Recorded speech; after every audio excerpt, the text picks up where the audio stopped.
মায়ার নবী রাস্তা দিয়ে হাঁটতেছেন, হঠাৎ করে নজর করে দেখে এক ইহুদি বেঈমান একটা হরিণী, বাচ্চাওয়ালা হরিণী, ওই বাচ্চার মাকে খুঁটির গোড়ায় বেঁধে রেখেছে ইহুদি। 3 দিন হয়ে গেল। আল্লামা জালালউদ্দিন রুমি রহমাতুল্লাহ আলাইহি ঘটনা লিখেছেন, হরিণীটাকে 3 দিন খুঁটির গোড়ায় বেঁধে রাখলো।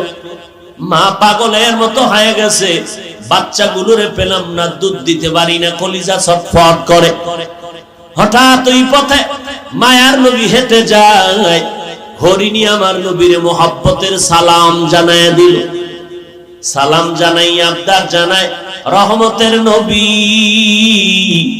একটু যদি দয়া করতেন, আমাকে একটু ছেড়ে দেন, আমি বাচ্চাগুলোরে দুগ্ধ পান করায় আনব। নবী চিন্তায় পড়ে গেলেন,